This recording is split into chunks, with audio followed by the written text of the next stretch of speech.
इस माती सभा के सभाध्यक्ष रामधन यादव जी और संचालन कर रहे डॉक्टर भाई जावेद साहब जी और सामाजिक न्याय और धर्म निरपेक्षता के धरोहर आदरणीय श्री लालू प्रसाद यादव जी, श्रीमती राबड़ी जी, तेजस्वी प्रसाद यादव जी, तेज प्रताप यादव जी, श्रीमती सोनिया गांधी जी, राहुल गांधी जी, शिबू सोरेन जी, हेमंत सोरेन जी और दीपंकर भट्टाचार्य जी ने मुझे लालटेन देकर के जनता मालिकों की अदालत में भेजा है।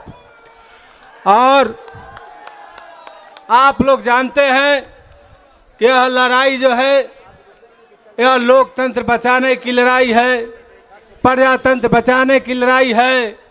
और हम लोगों का पूर्वज जो डॉक्टर भीमराव अम्बेडकर साहब थे, जो धरोहर के रूप में संविधान दिए थे और कहे थे कि मेरे आने वाले पूर्वजों इसको संजो करके रखना, तब तक तुम पर आफत आएगा, यही संविधान तुमको रक्षा करेगा। और हमारे नेता आदरणीय श्री लालू प्रसाद यादव जी ने जब कोडरमा में मुझे भेजने का काम किया तो उन्होंने शिक्षा दिए थे कि जाओ, जनता सर्वोपरि होता है, जनता मालिक होता है, हर दरवाजे पर दस्तक और नतमस्तक तुमको देना होगा। और इसी तरह से मैंने सत्कार से जनता मालिकों को पैर पिजाई करने का काम किया और पूरे झारखंड में गया था और हर प्रखंड में मैंने गंगा जल से पैर पिजाई करने का काम किया कि आपका जो बेटा है वो नेता बनने के लिए नहीं कि कोडरमा को बेटा बन करके आया है। और सामाजिक न्याय का धरोहर आदरणीय लालू प्रसाद यादव जी ने आपके बीच में बेटा बना करके भेजा है। आप जानते हैं कि किस तरह से साजिश के तहत हर चुनाव में जो चुनाव कैंडिडेट जो चुनाव लड़ता है वो अपना घोषणा पत्र देता है। हम भी अपना घोषणा पत्र दिए हैं, उसमें मुझ पर एक FIR नहीं है और एक FIR है 16 का जो हाई कोर्ट से वह स्टे है, लेकिन मुझे जेल में रखा गया है। तो एक दिन मैं आप लोगों को बताना चाहता हूं कि एक दिन जब मैं रात में सोया था, तरह तरह की बातें याद आ रही थी, तो मैंने सपना में देखा सामाजिक न्याय के धरोहर आदरणीय श्री लालू प्रसाद यादव जी कह रहे हैं कि रे सुभाष तुम डरपोक बन गया क्या रे, हम तो तुमको जनता मालिकों के अदालत में भेजने की बात कर रहे हैं, जाओ जनता मालिक से आशीर्वाद लो, कोडरमा की जनता तुमको विधानसभा में भेजने का काम करेगा। जब मैं नहीं था टीवी में, मैं वहाँ टीवी अलाउ था, टीवी में मैं देखता था और हमारे नन्हे मुन्ने बच्चे, हमारे बेटी और बेटा और बहू पत्नी आप जनता मालिकों के बीच में घूम रही थी। आप लोग ने हमारी बेटी को अपना बेटी समझा, बेटा को आप लोगों ने अपना बेटा समझा और मेरी पत्नी को आप लोगों ने अपने घर का बहू बेटी समझ करके जो सम्मान दिए हैं, मैं कितना भी कोडरमा का यदि काम करूंगा तो यह ऋण आप लोगों का हम पर से उतरेगा नहीं, यह बकाया रहेगा।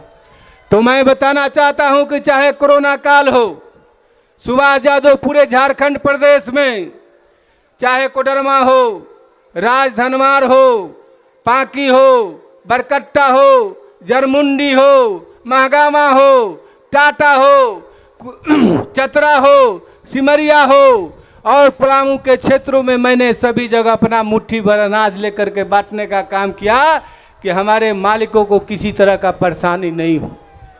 जब कोरोना काल खत्म हुआ तो आप लोग को मैं बताना चाहता हूं कि मेरा सपना है कि कोडरमा को मैं जिला को अगर नए जिला के रूप में बनाऊं।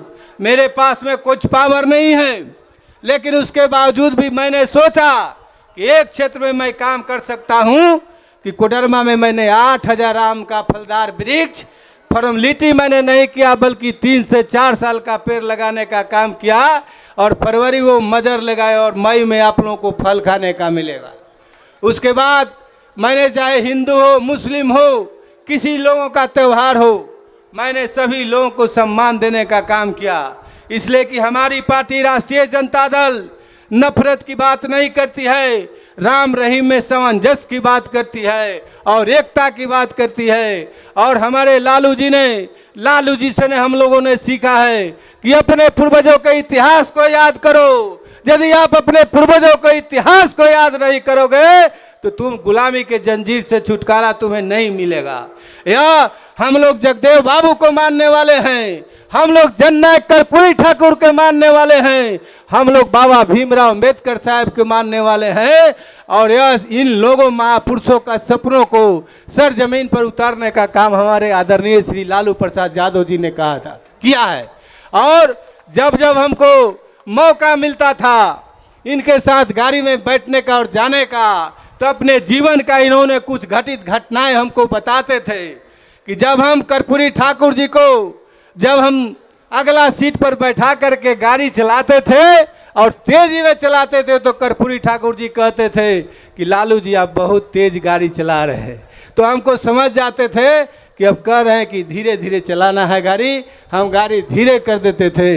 इसलिए लालू जी हमारे सामाजिक न्याय के जो प्रणेता हैं, हम लोगों को बाबा साहेब भीमराव अंबेडकर साहब के यदि सिद्धांतों को मानते हैं तो बाबा भीमराव अंबेडकर साहब ने कहा था कि तुम एकत्रित हो, संगठित हो और शिक्षित बनो। और हमारे अभिभावक आदरणीय श्री लालू प्रसाद यादव जी ने इसको सरजमीन पर उतारने का काम किया।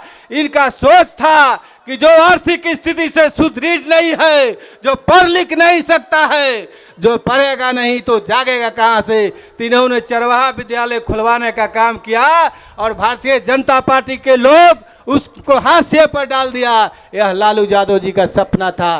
तो यदि भीमराव अंबेडकर साहब को मानते हैं, लोहिया को मानते हैं, जननायक कर्पूरी ठाकुर जी को मानते हैं और भीमराव अंबेडकर साहब को मानते हैं और अपने नेता आदरणीय श्री लालू प्रसाद यादव जी को मानते हैं, तो सामाजिक हाथ को न्याय को मजबूत करिए और कोडरमा से मुझे अपने बेटा के रूप में चुनकर भेजिए। मैं हमेशा आपका हक हकूक और मान सम्मान और सर उठाकर जीने की तालीम की बात करता रहूँगा। आज मैं इतना प्रताड़ित होने के बाद में भी आज मुझे लगता है कि मैंने राष्ट्रीय जनता दल के लिए, अपने अभिभावक के लिए, अपने लालू यादव के लिए मैंने कुछ किया है।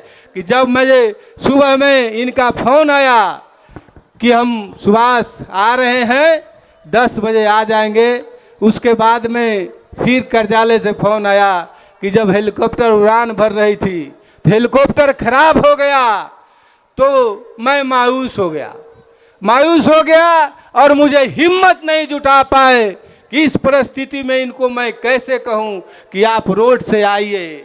लेकिन वहां से तुरंत खबर आया कि आदरणीय श्री लालू प्रसाद यादव जी कोरमा का प्यार और स्नेह और सुभाष का प्रेम यहाँ खींच करके पैदल लाया है। इसलिए मैं कोडरमा की जनता के तरफ से मैं आपको बहुत बहुत धन्यवाद देता हूँ। और सामाजिक न्याय के धोरण को मैं आज आपको बता देना चाहता हूँ, सुभाष यादव को कुछ नहीं चाहिए। सुभाष यादव इसी पैटर्न पर चल रहा है कि कीर्ति जस जीवती, जो हमारे सामाजिक न्याय के धरोहर आदरणीय श्री लालू प्रसाद यादव जी जो ने किया है उसके सभी जगह लोग गुणगान करते हैं। और हमारे आर्थिक न्याय के प्रणेता तेजस्वी प्रसाद यादव जी ने कहा था कि जब हम बिहार का चीफ मिनिस्टर बनेंगे तो अगला मेरा हस्ताक्षर जो होगा वो 10 लाख नौकरी देने का काम करेंगे। लेकिन वह तो मुख्यमंत्री नहीं बने, 17 महीना के कार्यकाल में उप मुख्यमंत्री बने और 3.5 लाख शिक्षकों का नौकरी देने का काम किया, जिसमें झारखंड प्रदेश के बच्चे बच्चियों को 12,000 नौकरी देने का काम किया। किसी तरह का बेईमानी नहीं किया। तो मुझे कुछ नहीं चाहिए, मैं एक इतिहास बनाना चाहता हूं। जिस तरह से हमारे महापुरुषों ने, हमारे नेता ने इतिहास बनाया, तो मैं भी उसी तरह से एक इतिहास बनाना चाहता हूं। आप लोग को भी मैं कहना चाहता हूं कि अपने पूर्वजों के इतिहास को पढ़ो और जब जब आपको फुर्सत का क्षण पड़े तो आप भी इतिहास लिखो कि आने वाला जनरेशन भी तुम्हारा इतिहास को पढ़ेगा। और मैं एक बात जरूर कहना चाहता हूं